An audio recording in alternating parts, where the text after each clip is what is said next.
नमस्कार. रंजना हे एक काल्पनिक नाव आहे आणि या मुलीचं लग्न 22व्या वर्षी होतं आहे. 22व्या वर्षी ते आपल्या सासरी नांदायला येते आणि आता तिचं वय 40 वर्ष झालेलं आहे. 22 वर्षापासून ते 40 वर्षापर्यंत ते आपल्या सासरी हाल-अपेष्टा सहन करते. कारण तिला 40 वर्षापर्यंत मूलबाळ झालेलं नव्हतं. या कारणासाठी तिचा नवरा तिला मारहाण करायचा. सासू-सासरे तिची इज्जत गावावरती काढायचे. वाटेल तसं बोलायचे. चार-चौघात शिवीगाळ देखील ते करायचे. आणि आता ती या सगळ्याला कंटाळलेली होती. तिचा नवरा अडाणी होता. त्याला अनेक लोक जे सांगतील मूलबाळ होण्यासाठी ते सगळे प्रयोग तो रंजनावरती करायचा. वेगवेगळे पदार्थ तिला खायला द्यायचा. कधी कडू तर कधी खारट-तुरट सगळे बाबा-बुवांचे प्रसाद तिला आणून द्यायचा. त्याचबरोबर त्याला जर कोणी म्हटलं की सकाळी पहाटे लवकर केल्यामुळे मूलबाळ होईल तर तो तसं करायचा. रात्री 4 वेळा केलं तर तुला मूलबाळ होईल असं सांगितलं तर तो त्याच्या बायकोला 4 वेळा एका रात्रीमध्ये करायचा.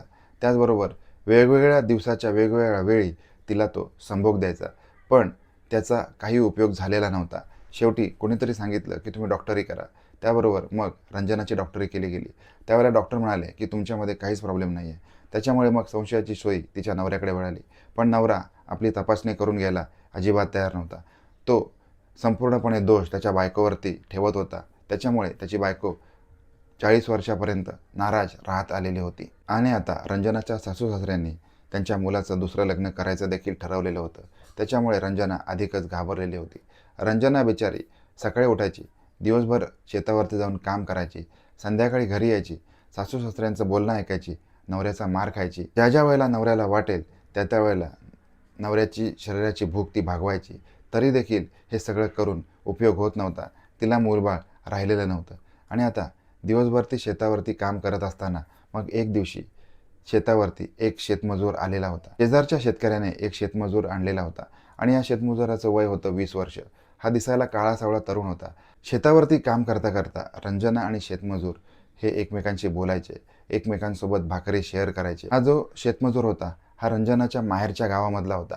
त्याच्यामुळे मग रंजनाची आणि या शेतमजुराची मैत्री जास्तच वाढलेली आहे.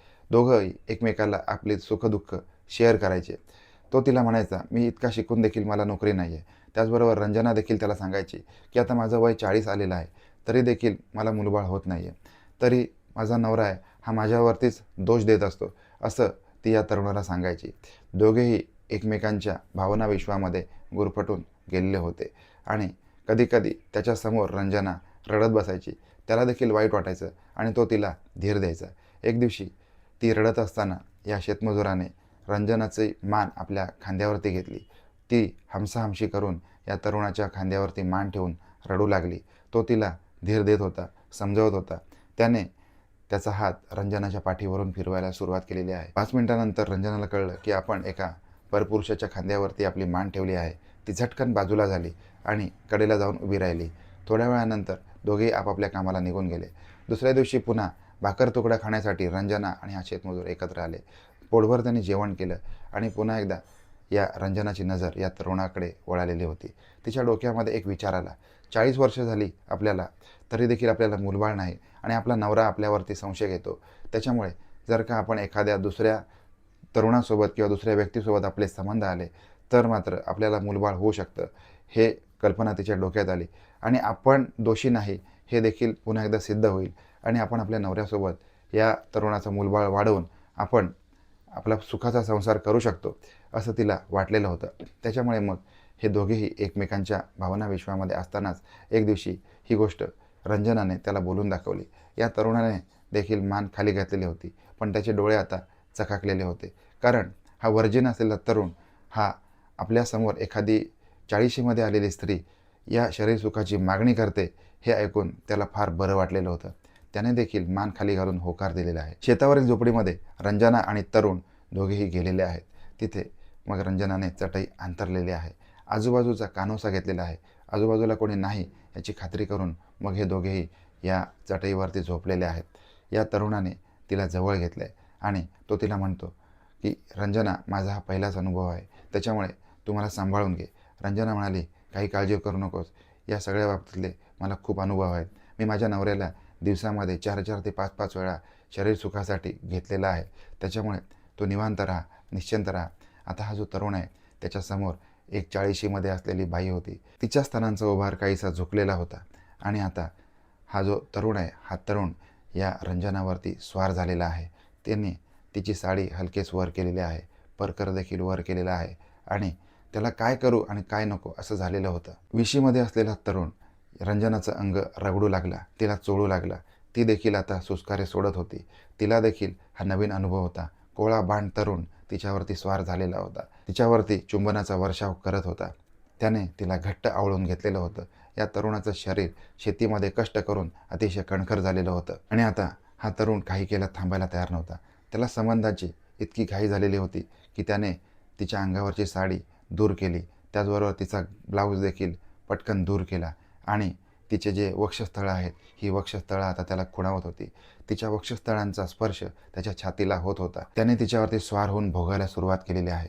रंजना सुस्कारे सोडायला लागलेली होती आणि हा तरुण देखील चेकाळलेला होता. त्याने तिला भोगल्यानंतर तो रंजनावरून बाजूला झालेला आहे आणि आता रंजना देखील आपली साडी त्याचबरोबर आपली वस्त्र व्यवस्थित करत होती आणि दोघेही एकमेकांकडे बघत होते, गालातल्या गालामध्ये हसत होते.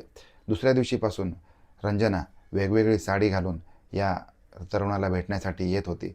दोघेही दिवसभर काम करत होते आणि दुपारी जेवणानंतर दोघेही एकमेकांशी संबंध ठेवत होते. आता काही दिवसांमध्येच एक गोड बातमी आलेली आहे.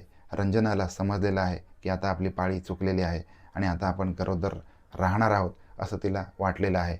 तिने ही बातमी या तरुणाला येऊन सांगितलेली आहे की तुझ्यामुळे मी आज गरोदर राहिलेले आहे आणि आता माझा संसार देखील सुखाचा होणार आहे. तुझे उपकार कसे मानावे हे मला कळत नाही. हा तरुण तिला म्हणतो की काही जरी झालं तर ही गोष्ट कोणालाही सांगू नका. मी देखील ही गोष्ट कोणाला सांगणार नाही. तुम्ही तुमच्या पोटामध्ये माझं मूल वाढवणार असाल यासारखा मला दुसरा आनंद कोणताच असू शकणार नाही. त्याच्यामुळे मी ही गोष्ट यापुढे कोणाला सांगणार नाही. मी हे काम सोडून देखील जात आहे. यापुढे तुम्ही तुमच्या नवऱ्यासोबत आयुष्यभर सुखाने राहा आणि तुम्ही तुमचा संसार सुखाने करा. 9 महिने गेलेले आहेत आणि रंजना आता प्रसूत झालेली आहे. तिला एक सुंदर आणि गोंडस असा मुलगा झालेला आहे. तिच्या नवऱ्याला वाटत होतं की हा जो मुलगा आहे हा आपलाच आहे. सासू सासरे देखील आनंद झालेले होते. त्याचबरोबर त्यांनी गावामध्ये साखर वाटलेली होती. मोठ्या आनंदाने या मुलाचं बारसं केलेलं होतं आणि इथून पुढे रंजना तिच्या नवऱ्यासोबत सुखाने राहायला लागलेली आहे. आणि आता हा जो तरुण आहे, हा तरुण देखील एका वेगळ्या वस्तीमध्ये जाऊन आपलं जे काम आहे हे काम करू लागलेलं आहे. एखादं चुकीचं वाटणारं काम देखील चांगल्या उद्देशानं केलं तरी त्याचं फळ देखील चांगलंच मिळतं. हे सांगणारी घटना तुम्हाला कशी वाटली ते मला कमेंट बॉक्समध्ये नक्की कळवा. भेटणार आहोत आपण नवीन स्टोरीसह. तोपर्यंत काळजी घ्या. धन्यवाद.